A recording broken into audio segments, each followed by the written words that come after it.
Alright, we're going to start this for the 4th time. See if I can make it through without something happening to interrupt me. I got asked from a comment in her video, sweetsavant, to show around deep skillets. So here's their deep skillets. This is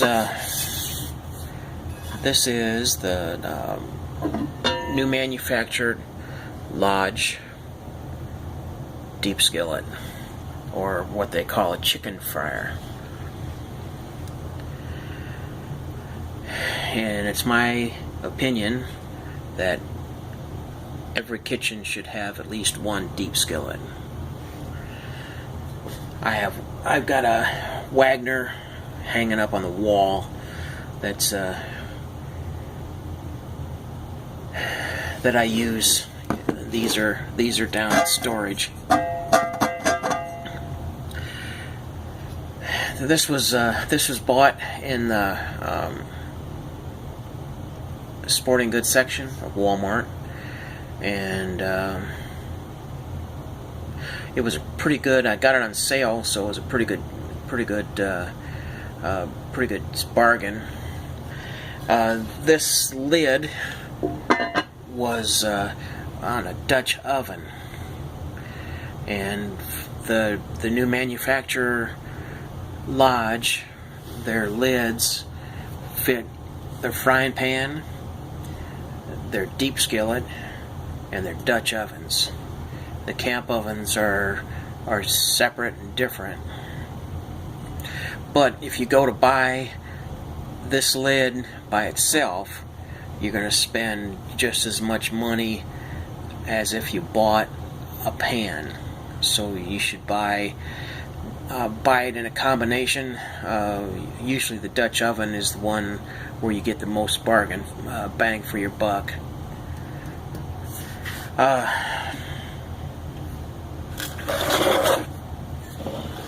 This other one is the other Lodge. This one's called combination cooker, for the reason it's a deep skillet with a lid, and the lid serves with the flat surface as for a camp oven. You can stack coals on top of it, and you can use it as a frying pan. The deep skillet, I put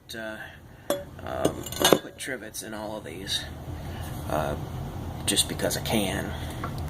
The deep skillet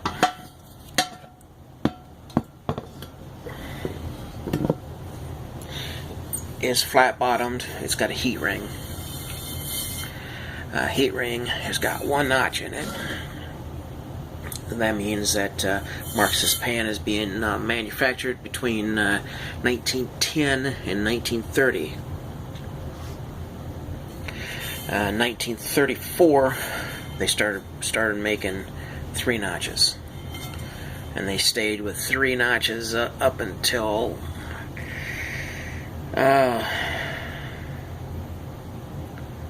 somewhere around 87 or 88, where they began the egg and pan logo. They started the egg and pan logo before. Started egg and pan logo, and they continued with the 3-notch design for a few years. So there's some crossover there. But that's a pretty nice pan.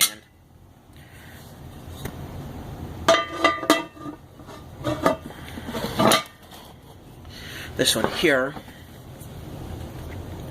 is a favorite Pica, or favorite Pica ware from Pica, Ohio. It's got the lid. The lid is genuine favorite Pica.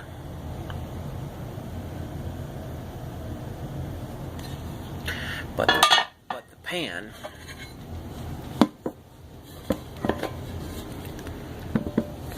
is a Diamond D. And favorite went out of business in 1933. They were in business from 1910 to 1933. They went out of business, went bankrupt in 1933, and then in January of 1934, all of their assets, designs, manufacturing capacity, their patterns, everything was purchased by Chicago Hardware Foundry. And then Chicago Hardware Foundry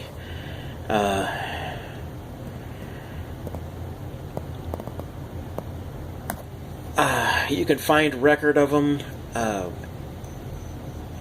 from 1934 all the way through about 1941, and then World War II war production started, and they mysteriously just vanished from manufacturing. I'm sure their assets got purchased by somebody, but I don't have the record of that. Anyway, the Diamond. This is a Diamond D for deep skillet. There's Diamond. All of the pan sizes inside of a Diamond correspond to the transition period between CHF and favorite Pica. If you say for certain that it's either of those companies, you're going to start an argument in a collector forum. So if you just say transition period, at least they'll get past the wannabe know-it-all aspect of it and just say nice pan, because it was still made in 1934, 1935, and before 1939. So it's a nice pan. This is a salesman sample. It's smaller than a 1. It's smaller than a 2. It's smaller than a 3. But it's a fully functional pan. It's got the rolled heat ring.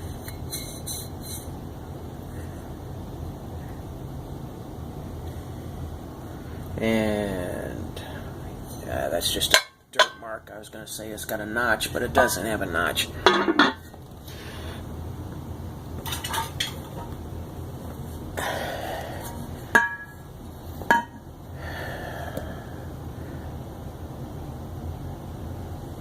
Sears and Roebuck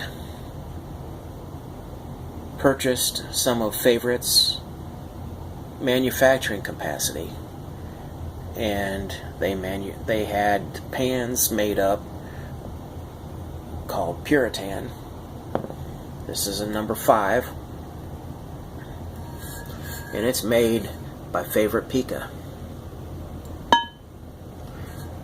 So these are really, really nice pans to cook in. So if you find these, they're also good. This is a very light pan.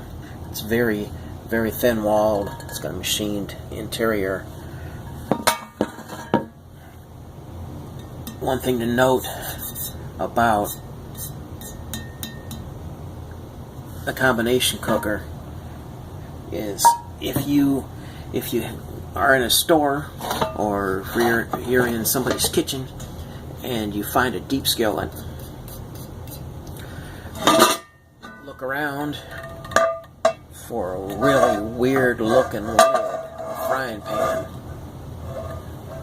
with raised notches around the edges, because you might have just discovered a combination cooker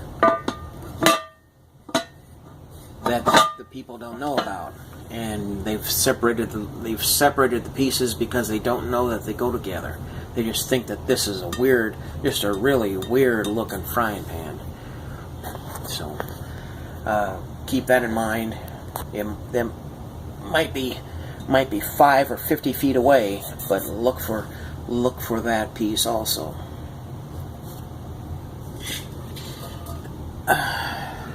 Chicago Hardware Foundry is famous for their hammered pieces. These are gorgeous pans. This one's marked 87, which happens to be the 8.7 inches across the bottom of the pan. A lot of the other pans are measured across the lid, and even others are measured across the pour spout. So these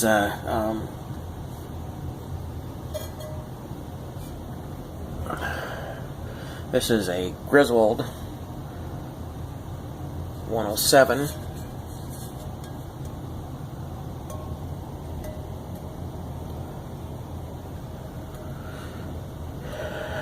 It says cast iron skillet griddle, model number 107. This is a cross and circle, slant, or italicized Griswold logo, EPU, Erie, Pennsylvania, USA.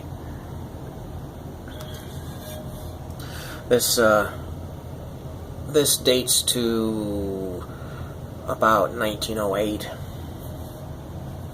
So, and this one is a Griswold designed pan.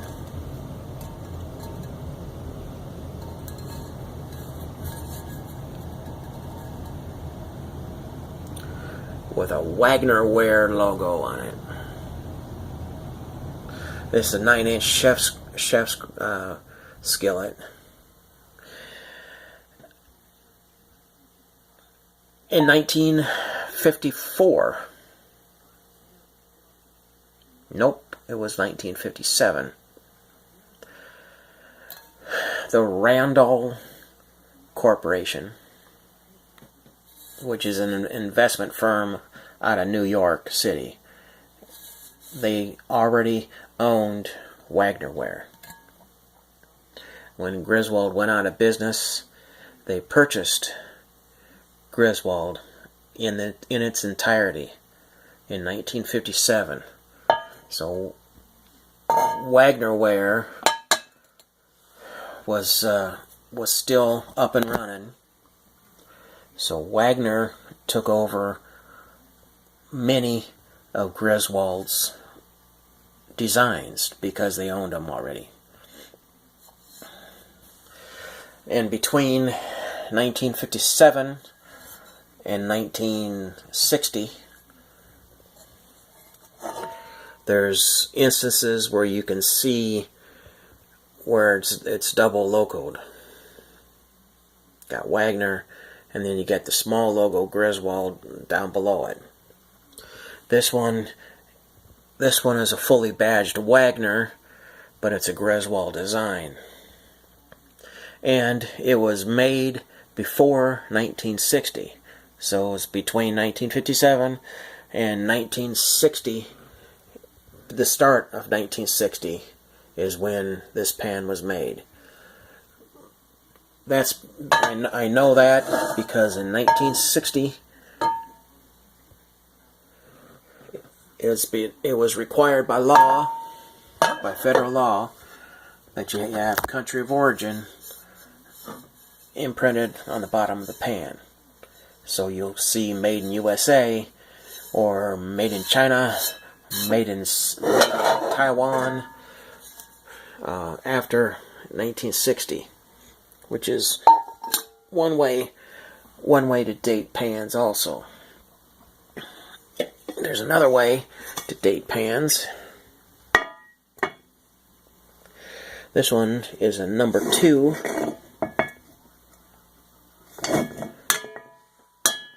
With a gate mark. Let me get rid of one of these pans.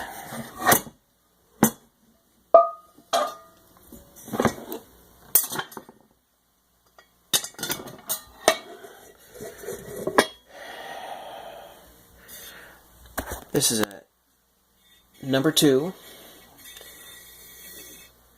with a heat ring and a gate mark. In 1900, they changed the technology for casting cast iron. If you see a pan with a gate mark, it's generally accepted that it was constructed before 1900. All of these other pieces, if you look around the edge, you can see the grinder mark where they had the sprue that came in right at this edge right here. So there's grinder marks across the front where they cleaned them up. Okay. Don't get caught up on pan numbers. This is a number 2.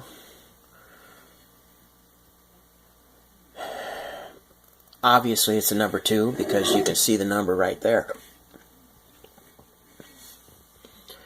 But before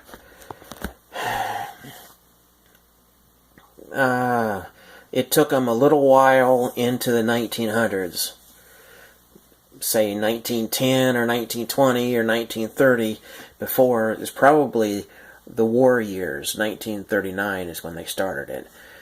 Is when they started standardizing that a number 8 is 10 inches across.